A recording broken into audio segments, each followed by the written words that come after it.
हमारे खास मुलाकात कार्यक्रम में आप सभी दर्शकों का स्वागत है। आज इसी कड़ी में हमारे साथ साहित्यकार श्री गौरी शंकर जी जोशी हैं। गौरी शंकर जी जोशी जी से इनके जीवन परिचय के बारे में हम जानेंगे, साथ ही इनकी शिक्षा कहाँ हुई और ये किस व्यवसाय से जुड़े रहे। आइए बात करते हैं गौरी शंकर जी जोशी जी से।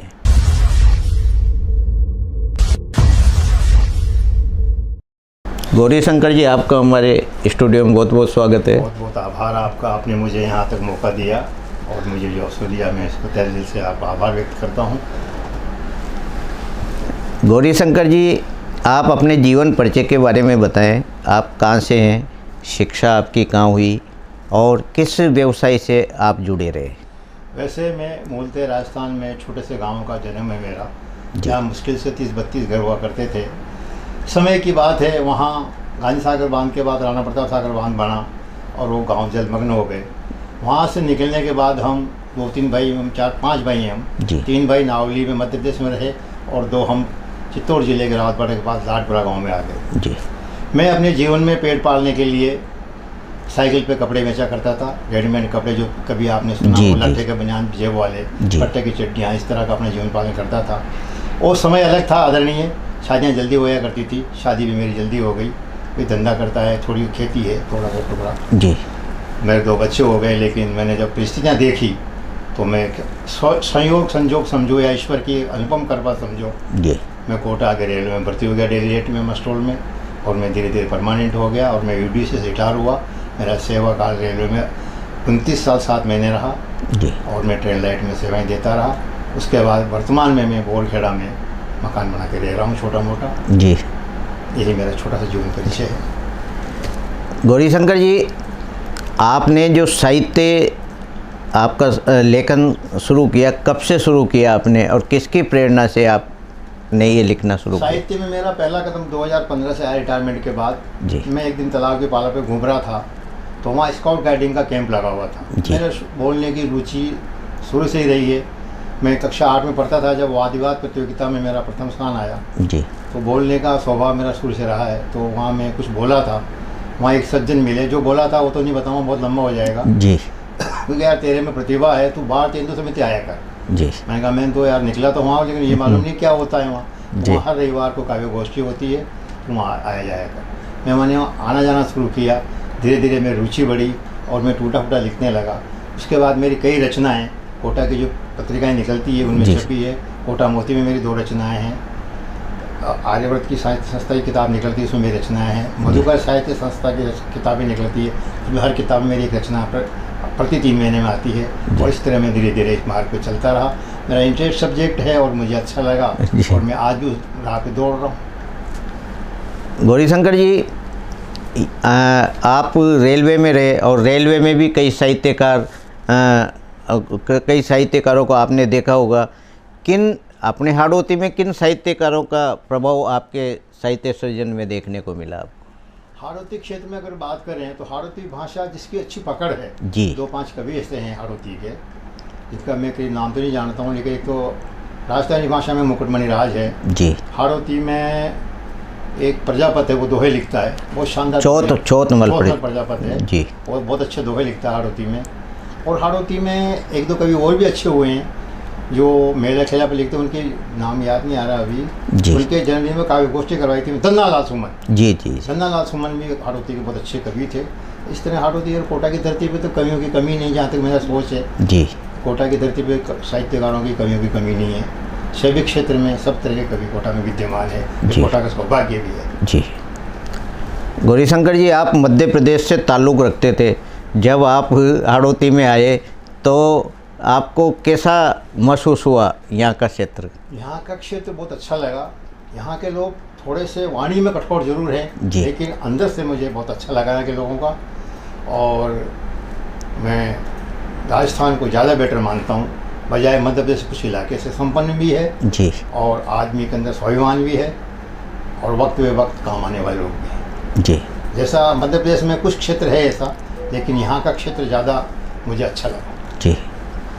गौरी शंकर जी, जब आपका जो साहित्य यानी आपकी जो कविताएं जब पत्र पत्रिकाओं में इनमें जब पहली बार छपी होगी तो आपको कैसा महसूस हुआ, कैसा आपका मन प्रफुल्लित रहा? मुझे जीवन में ऐसा लगा कि मैं कहाँ था 5 रुपये रोज़ के मस्टोल में और कहाँ हूँ, और आज मेरी एक छोटी सी रचना बड़े अखबार में तो नहीं छपी पर तिरंगा रचना छपी जी। उसको मुझे बड़ा गर्व हुआ, घमंड हुआ। मैंने कहा आज अपनी रचना कोटा के अखबार में है और मुझे बहुत अच्छा महसूस हुआ।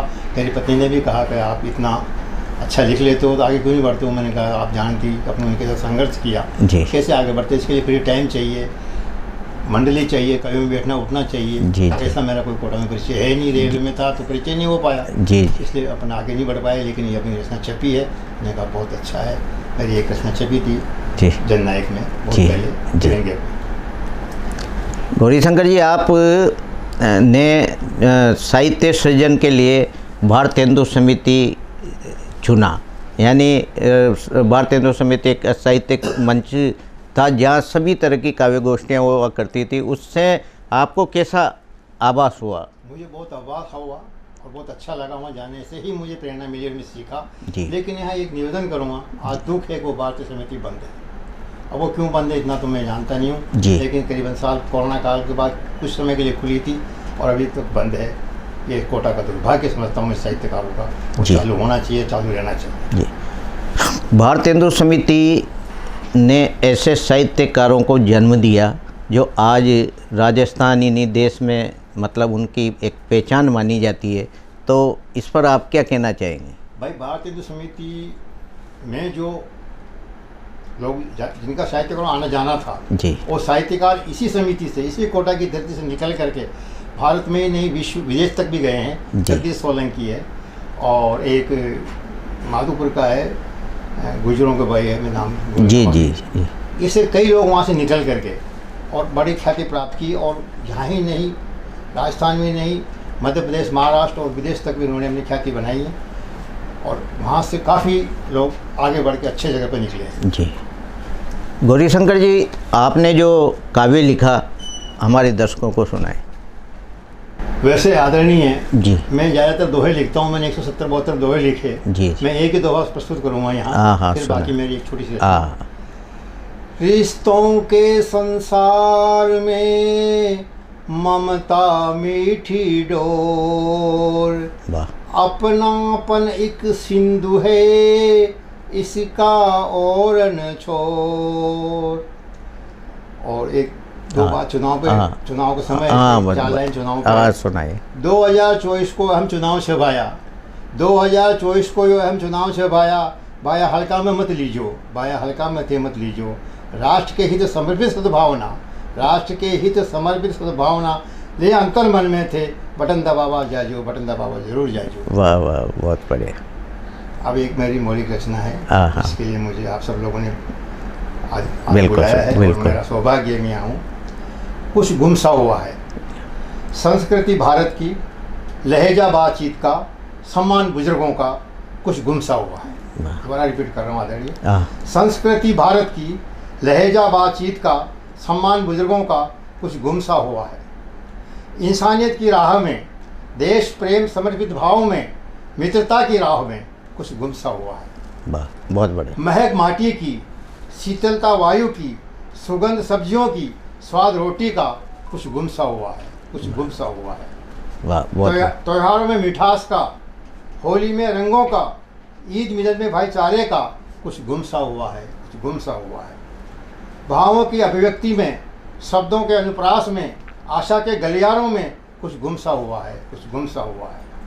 अतिथियों के सम्मान में, सामाजिक रीति रिवाज में, पारिवारिक संबंधों में कुछ गुमसा हुआ है, कुछ गुमसा हुआ है। वाह, बहुत पगडंडियों पर चलना, परियों का पगडंडियों पर चलना, पनघट पर परियों का देखना, सुहानी भोर में पक्षियों का चहचहाना, कुछ गुमसा हुआ है, कुछ गुमसा हुआ है। वाह, बहुत बढ़िया। गौरीशंकर जी, आपने बताया कि मैंने दोहे भी लिखे और कुछ साहित्य सृजन भी किया, तो इसकी क्या कोई पांडुलिपि आप बना रहे हैं ताकि ये साहित्य अकादमी में आप भेज सको? क्या मानना है आपका? साहित्य की पांडुलिपि तो मैंने नहीं बनाई है जी। दोहे जरूर मेरे पास लिखे हुए हैं, और जो मैं रचनाएं छपी हुई है अखबारों में जी। वो ज़रूर मेरी वो इसमें अखबार में एक आध बार एक दो बार ही आई है जी और बाकी जो यहाँ की लोकल जो छपती है आजकल निकालते हैं जी, ग्रुप में उनमें है। तो मैंने ऐसा कोई संग्रह तो किया जी। नहीं, प्रयास करूँगा कि मैं संग्रह करूँ। मैंने एक दोहा संसार छपवाने का प्रयास किया था, लिख रखे हैं जी जी लेकिन मैं भी पीछे हट गया। मैंने कौन पढ़ता है आजकल, सत्यता तो यही है जी। इतनी किताबें हैं, लेकिन कोशिश करूँगा संग्रह करने जी की। जी क्योंकि साहित्य अकादमियाँ आजकल पांडुलिपि जब भेजी जाती है उनको सहयोग भी प्रदान करती है।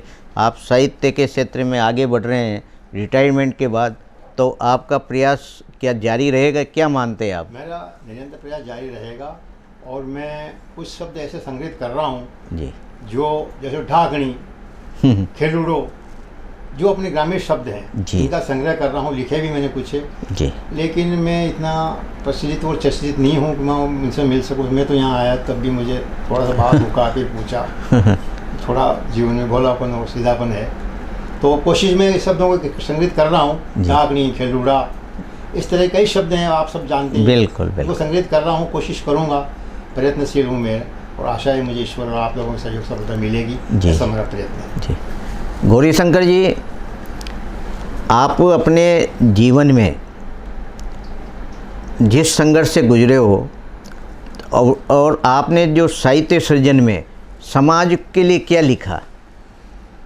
साहित्य समाज में मैंने समाज को कुछ इस तरह के दोहे लिखे जो प्रभाव ज्ञान और मर्यादा की दृष्टि से उन पर पड़े। जी।